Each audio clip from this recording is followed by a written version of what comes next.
Fajn, inspiracijski podcast z Majo Monroe. Pozdravljeni, dragi gledalci in poslušalci Fajn podcasta. Spet smo tukaj, spet inspiriramo in danes inspiriramo zelo aktivno in zelo intenzivno. Z mano je Marjetka Žvikart, ki že več kot 15 let v bistvu športa na ful in tudi z vsem srcem skozi šport na nek način dviguje ljudem duha, da tako rečem, in pa tudi fizično pripravljena. Zdrav, Marjetka.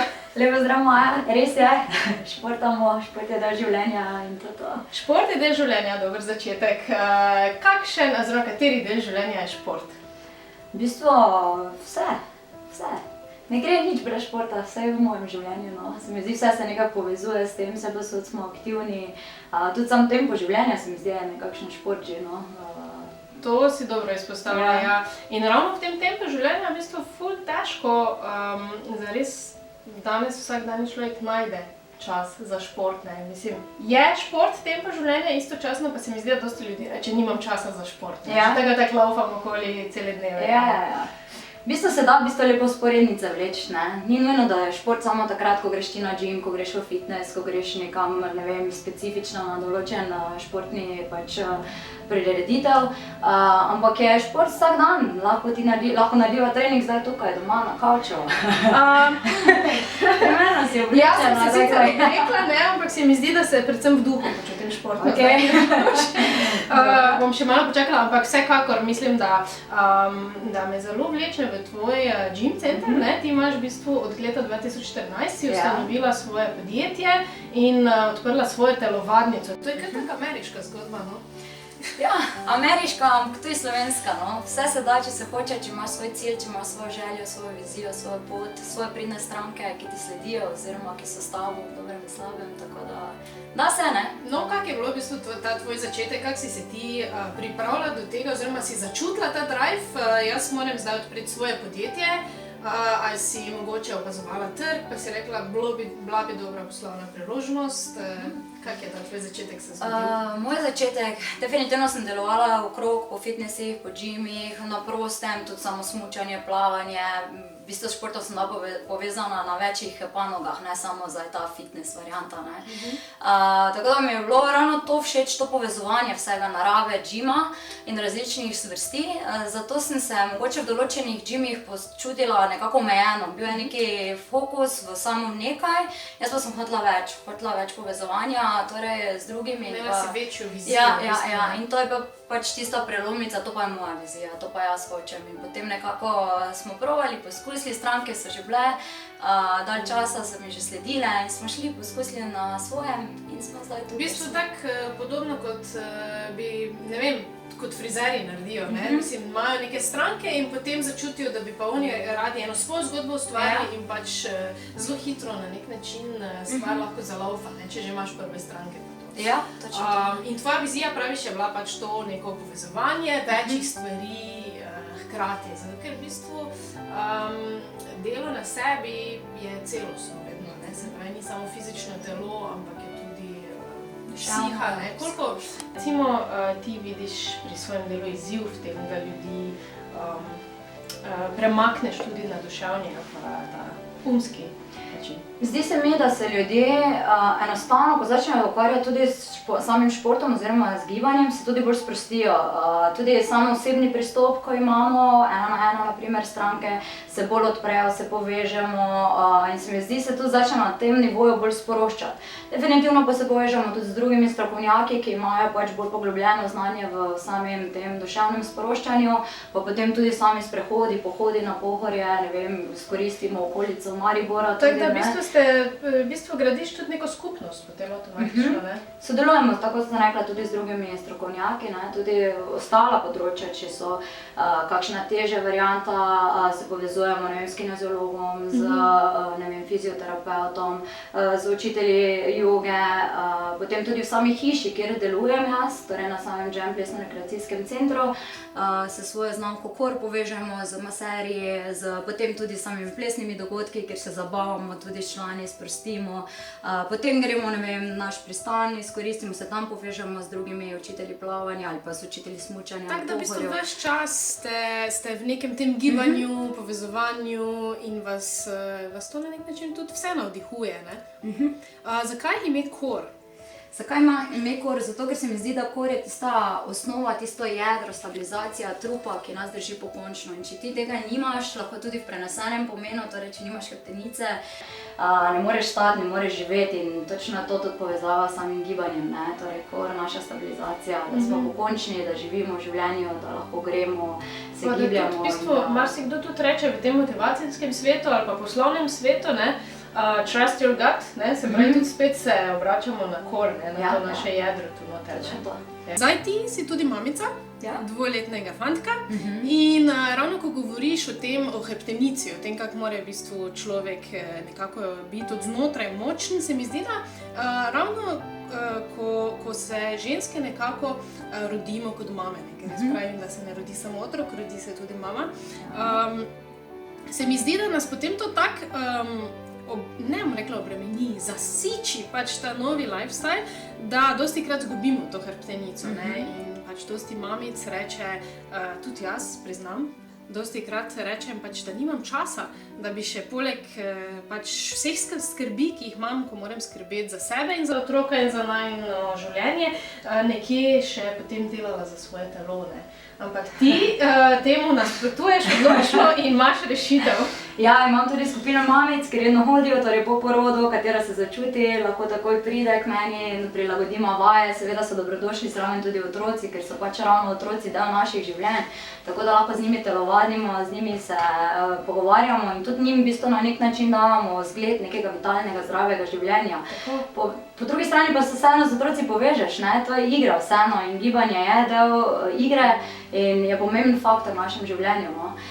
Tako da z otroci se da marsikaj, ali si na džimu, ali si zunaj, ali kuhata skupaj, pa naredita 5 počepov zraven, ali pravilno, ko naučiš določeno gibanje, ne. Tako da se da, ja, definitivno sem zagovornik tega, da ni izgovorov tukaj. Je pa res, da si več da dati tisto blokado, zdaj pa ne, jaz sem otrok je prvi, kar pa ni res. Če mamica ne bo fit, če se ne bo dobro počutila v svoji koži, če si ne bo všeč, bo to težko tudi predala na svojega otroka, ne, oziroma bo tudi otrok začutil, ne. Tako, v bistvu to nezadovoljstvo je že kar malo tak neka kolektivna rana, ne, ki jo iz generacije v generacijo predajamo. Pa vendar se mi zdi, da v teh časih, da je vedno večja zavest, tako za fizično zdravje kot za duhovno zdravje. In ti si svojo zgodbo ravno tukaj noter našla, ne? Tudi si skozi nasmejana, tudi si skozi nahajpana. Torej, kje jemlješ to energijo, kje misliš, da je ta tvoj kor, da rečemo, pa ne zdaj mogoče tako fizično, ampak ta zagon življenjski, od kje? Kje? Od vse posod, od mojih strank, od mojih prijateljev, od mojega partnerja, od mojega otroka, v bistvu družine celotne in pa v bistvu iz sama sebe, ker živim to, ker delam to, kar sama rada delam, kar počnem, ker se čutim fizično tudi sposobna, ker sem sposobna nekaj narediti, nekaj doseči in se sproti rasteš, sproti razvijaš in če je to, je veselje tu. Ampak, Marjetka, jaz pa vseeno mislim, ne vem, pač zdi se mi, da vsak ima tudi neke izzive, da vsak ima, zagotovo si ti kdaj tudi kako blokado doživela ali pa mogoče kakšne strahe, ne? Si imela kdaj kakšne na tej svoji poti doseganja pač svojih ciljev in delanja tega, kar te veseli, so zagotovo tudi kakšni trenutki, ki pa niso tako fajn mogoče? Izzivi so definitivno vedno na poti, vedno prisotni, lahko rečemo pozitivno ali negativno, tako da tudi s samim svetom, ne, torej prodirati naprej, se širiti, tudi s vidika, če gledam svoje firme, ne, se najdejo izzivi, ki jih pač moraš iti preko ali ne, tako da ja, tukaj se najdejo. Ampak se mi vseeno zdi, da nekako z dobro voljo in s tem motivacijskim slovom naprej gre dalje in gre vseeno v neko pravo smer, kljub temu, če se kakšna prepreka zgodi vmes, no. In ti to pač, v bistvu že tvoje delo, tvoj način dela, oziroma v bistvu tvojega dela je motivirati ljudi, ne. Kaj pa ta motivacija? Jo vedno lahko pobereš iz sebe ali tudi drugi tebe kdaj motivirajo? Rabiš tudi stik, da je motivatorja? Tako je, se mi zdi, da se vedno vzajemno tudi učimo od samih strank. Torej, mi damo nekam strankam, stranke dajo nekam nam. Stranke ste si različne, so si različne, vsaka ima svojo zgodbo, vsaka ima svojo življenjsko zgodbo, tako da si tudi na nek način lahko psiholog in vidiš preko njihovih življenj, kaj bi lahko, naprimer, komu drugemu pomagal ali pri sebi kaj spremenil, tako da se mi zdi vzajemnost oziroma neka taka simbioza preko stranke tudi nenehno učenje. Tako in v bistvu si drugemu dajete, kar pa spet človeka na nek način osrečuje. Ne? Pa najbrž kot pri frizerjih so tudi v fitnesih kakšni življenjski pogovori, ne? Je tega dosti, verjetno. Seveda, se ravno, tako kot sem prej omenila. Vsak ima svojo zgodbo, včasih se jokamo, včasih se smejimo, večinoma se smejimo, no, ampak tudi so kakšne ozadje življenjske zgodbe, ki so težke, katere pa moramo kot osebni trenerji oziroma kot neki taki coachi tudi vedeti, ne? Ker potem lažje pomagamo na neki poti do njihovih ciljev oziroma resničitev željane. Ampak gibanje je na nek način lahko prvi korak iz težkih situacij. Ne? Čeprav človek prvo pomisli, ne vem, zdaj sem ful, imaš neko stisko, naprimer, ne? Lahko govorimo tudi že o depresiji, anksioznosti, ali pa preprosto samo o burnoutu, o stresu. Se mi pa vseeno zdi, no, da ljudje prvo pomislijo pač na ful neke zakomplicirane metode, pristope, ne vem, knjige, karkoli. Ampak se mi zdi, da je gibanje mogoče tisto prvo stvar, ki jo moraš narediti, ko se začutiš, da se je nekaj, pač da je neka skala padla na tebe. Ne, se pravi ta premik. Ja, premik, ne, besedno, pojdi ven skozi vrata, zadihaj, pojdi na sprehod, ja. Ni nujno, da je to za tisto hardcore vadba, ne, v narekovajih, da si, če nekdo reče, jaz zdaj pa nisem naredil treninga, ker ne ležim mrtev na tleh in nisem v Švici, ne. Tudi jaz, na primer, vidim, nekdo je v službi, je v stresu, ima še, ne vem, milijon ostalih stvari v ozadju, ne, in takrat tudi trening prilagodimo, da čist sproščujoče vaje, tudi skozi dihanje, ker je zelo pomembno, ne. Oziroma pač se da ta stresni hormon kortizol na nek način tudi uravnavati preko gibanja, ja. Ampak ravno tako to, kot sem omenila, ne ravno vedno tisti hardcore, ne. Ja, no se to je mogoče pomembno izpostaviti, ker ljudje takoj pomislijo, ok, čakaj, osebnega trenerja bom pa rabo šele takrat, ko bom hotel pa res hardcore nekaj na sebi narediti, ne. Ni nujno, včasih ti je osebni trener tudi terapeut, ne. In ravno ta pogovor potem nekomu daš, mogoče včasih nekomu tujemo, nekaj ven, vidi ta drugačne rešitve, ne, in potem že, ko se gibanje začne tudi fizično, se sproščaš, tudi endorfini, ti hormoni sreče, ne, se čisto drugače potem tudi ljudje v koncu treninga počutijo, no. Tako pa v bistvu ravno ta individualni pristop je nekaj, kar mogoče še ni dovolj cenjeno v današnji družbi, ne. Da pač tako si rekla, nekdo je ful zaposlen, rabi v bistvu samo stres relief, ne, pa v bistvu ne ve točno, kak bi do njega prišel, ne, in se vam mogoče zdi, da iti v fitness je kar malo preveč. Ja, je res, da veš, ko pride k meni tudi reče, ja, v tem fitnessu mi ni bilo prijetno, ker so me gledali, pa sam sem delal, pa nisem vedel, pa ni mi bilo všeč, ne, mi imamo vseeno bolj intimno varianto, torej imamo zaprti fitnessa, kamor lahko pridejo 1 na 1, ali pa imamo te manjše grupice, ki pa so po drugi strani tudi zelo motivacijske, ker so vsi v tem, ker se spodbujajo, ne. Ja, tudi za primer posebna skupina mamic tudi, ne, ravno za različne probleme se še povezujejo. Jaz bi sicer šla v skupino Atje. Imamo, ja, ajde, ki so vedno prisotni, vedno popestrijo naše dogajanje. No, vidiš, no, tako da to je res zanimivo. Kjeri so pa bolj pridni, to je zdaj pač čisto tako eno vprašanje, ne, klišejsko, so bolj pridni moški ali ženske, ko pridejo k tebi? Ali pa rečemo tak, ker to je brezvezno vprašanje, rečemo tak, kakšen pristop ima ženska in kakšen moški? Kak se ta moško-ženski princip pozna v fitnessu?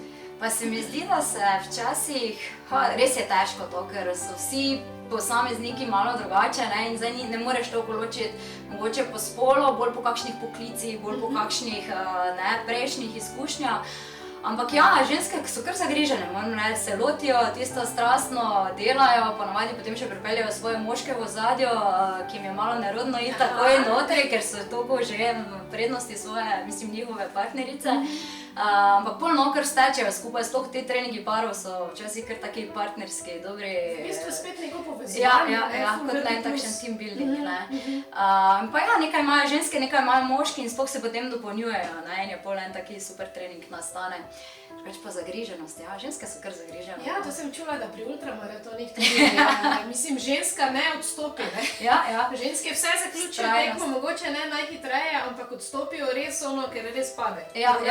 Medtem ko moški pa odstopajo iz nekih ker premislijo. Ja, pa tudi oni so prej bolani, no, se mi zdi včasih, ko že kihajo, mogoče ne pridejo na trening, tako da tu ženske kar pridejo.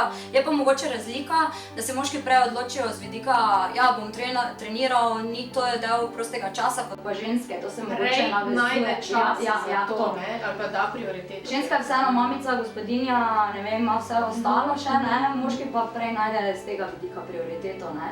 Ne pa potem volje, ne. Ja, tu pa že rabiš potem 1, 2, 3, ne? Ja. Za konec, če samo to, kaj bi ti delila z našimi gledalci in poslušalci kot svoje najbolj močno življenjsko spoznanje do zdaj, na tej tvoji poti? Ja, da hodijo še vedno dalje po poti, v bistvu, če se lahko povežem, ki jih pač vas vodi do nekega vašega osebnega oziroma najlepšega cilja. Super, mislim, da smo to prav fajn. Fajn, ja. Zaključile, zdaj pa gremo midve malo fajn športati. Ja. Res, je. Hvala, da ste bili z nami. Čau. Čau. Če ste se imeli fajn in želite še več inspirativnih podcastov, se ne pozabite naročiti na naš YouTube kanal, lajkati našo Facebook stran in slediti Fajn zgodbi na Instagramu. Bodite fajn, vsak trenutek v dnevu.